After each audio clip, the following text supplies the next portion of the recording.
Wih, ngeri. Dua alat berat amfibi senilai 11 miliar rupiah buatan Pindad gempur pengerukan lumpur Waduk Riario dan Melati.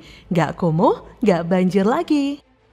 Musim penghujan telah tiba. Sejumlah upaya terus digenjot oleh Pemprov DKI Jakarta yang kini dikomandoi oleh PJ Gubernur DKI Jakarta Heru Budi Hartono untuk mengantisipasi banjir yang terjadi di ibu kota. Alat-alat berat berupa eskavator yang dioperasikan petugas SDA. Alat-alat ini difungsikan tentu saja untuk mengeruk lumpur agar mengembalikan posisi kedalaman dan daya tampung waduk. Dengan posisi kedalaman dan daya tampung waduk yang maksimal, tentu saja tidak akan menyebabkan air sungai di waduk meluap sampai ke jalan di Pulau Mas ini. Alhamdulillah semenjak ada waduk yang tadinya lingkungannya kumuh, banjir, sekarang lebih rapi, lebih indah dipandang mata lah begitu. Jadi buat hiburan warga sekitar. Waduknya sangat asri ya, karena di tengah pemukiman warga, terus lebih segar juga karena ada siklus oksigen yang bagus. Alhamdulillah bagus banget ya. Jadi di sini tuh buat tempat hiburan rekreasi masyarakat. Ya, betul, sangat berguna sekali karena tadi seperti yang anak saya katakan, udara juga lebih tersedia untuk siklus yang segar. Keren ya penataan kalinya ataupun waduknya. Ini dia teman-teman. Ini aliran air dari Cempaka Putih. Oke, kita berputar. Ada taman-tamannya juga ya, kalau kita lihat cukup bersih ini waduknya. Wow.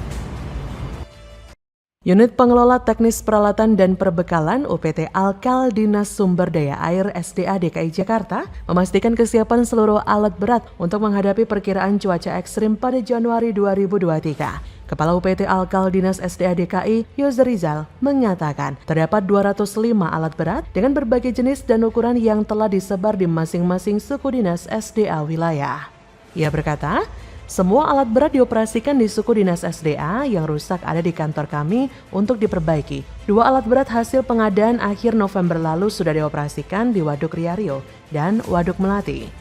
UPT Alkal Dinas SDA DKI Jakarta menyerahkan 2 alat berat baru jenis amfibi besar ke Sudin SDA Jakarta Timur dan Jakarta Pusat. Tujuannya pemberian 2 alat berat ini adalah untuk menambah kekuatan dalam penanggulangan banjir. Saat ini menurut dia, 2 alat berat tersebut sudah dioperasikan untuk pengerukan Waduk Riario Pulau Gadung dan Waduk Melati Tanah Abang.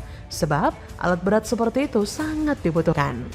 Sebelumnya, kata Yose Rizal, alat berat ini diuji coba di embung yang ada di halaman UPT Alkal di Jalan Raya Pondok Gede, Pinang Ranti, Makassar, Jakarta Timur.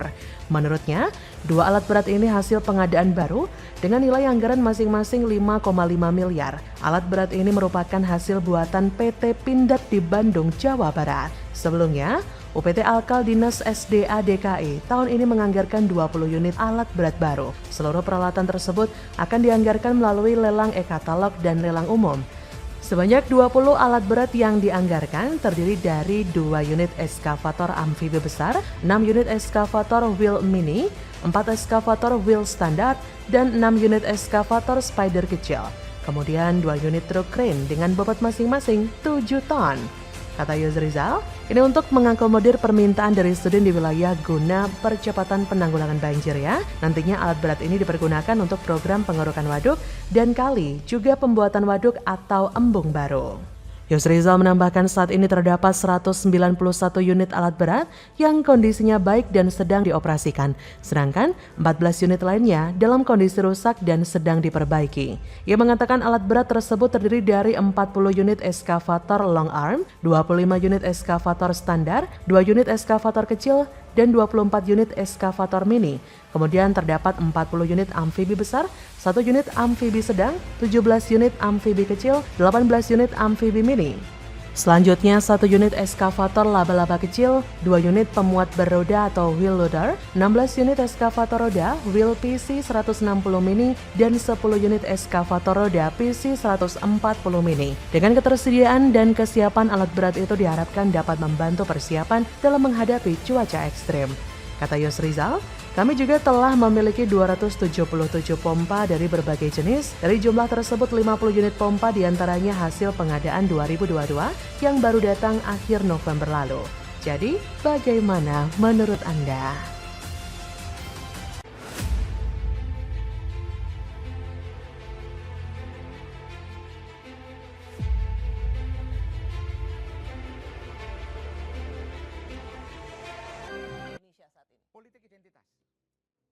Dasar pengecut, kader busuk Nasdrun, fitnah Ahok biang keladi politik identitas, bukan Anies Baswedan.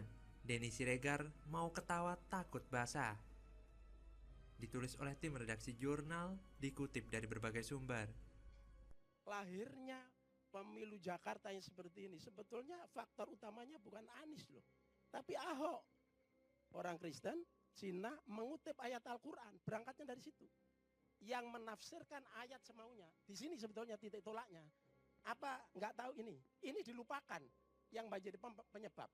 Lalu kemudian ada reaksi. Dari aksi Ahok kemudian ada reaksi. Reaksi yang berbau agama itu kemudian dijadikan satu framing seolah ini politik identitas dan dialamatkan kepada Anies. Ini yang harus kita bantah.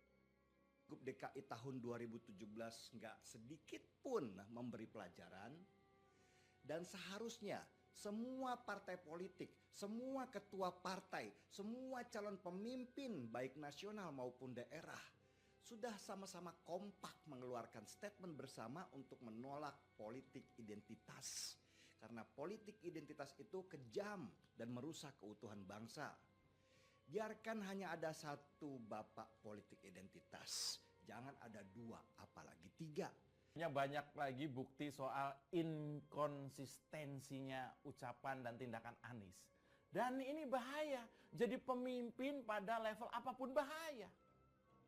Teman saya bengong, saya juga bengong, kami semua bengong.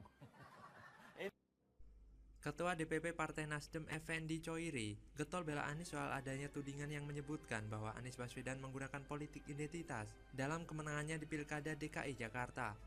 Pernyataan tersebut dia lontarkan sebagai jawaban dari pertanyaan Boni Hargens yang menuding Anies menggunakan politik identitas di Pilgub 2017. Menurut Choiri, adanya politik identitas saat itu bukan disebabkan oleh Anies, melainkan karena dipicu oleh pernyataan Basuki Cahayapurnama alias Ahok.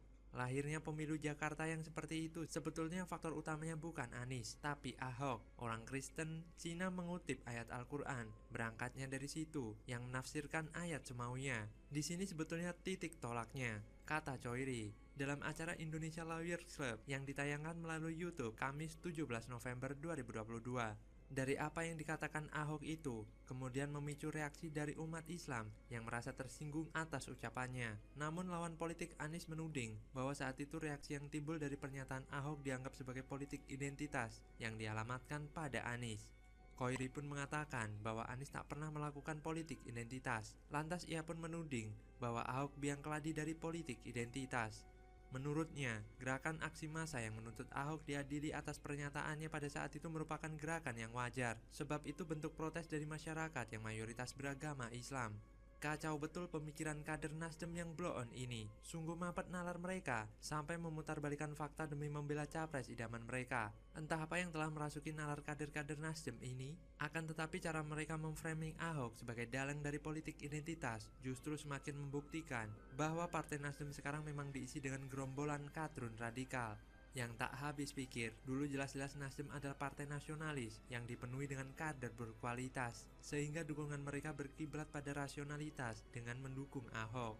Tapi lucunya, kenapa sekarang malah banting setir mendukung bapak politik identitas? Inilah yang menjadi alasan kuat mengapa Partai Nasdem yang sekarang lebih layak disebut sebagai partai kadrun ketimbang partai nasionalis. Bahkan pegiat media sosial Denny Siregar pun ikut angkat bicara perihal langkah blunder kader Partai Nasdem tersebut. Dalam unggahan Twitternya pun, Denny merasa geli sampai tertawa terpingkal-pingkal dengan tindakan konyol Gus Coy tersebut. Pasalnya, apa yang dilakukan kader Partai Nasdem ini benar-benar keterlaluan. Saya benar-benar kehilangan fokus. Apa yang dilakukan kader-kader Nasdem ini sama halnya dengan berusaha menggosok kerak jamban pakai sabun colek. Sebab saya pikir motif mereka membela Anies mati-matian sampai memfitnah Ahok adalah cara busuk untuk membranding capres idamannya. Bahkan dengan jelas bahwa Anies memang sudah melakukan blunder besar dengan meraih kemenangan di Pilkada DKI Jakarta tak hanya lewat politik identitas, dengan membawa-bawa nama pribumi dan non-pribumi, tapi juga politisasi ayat dan mayat yang kental aroma busuknya.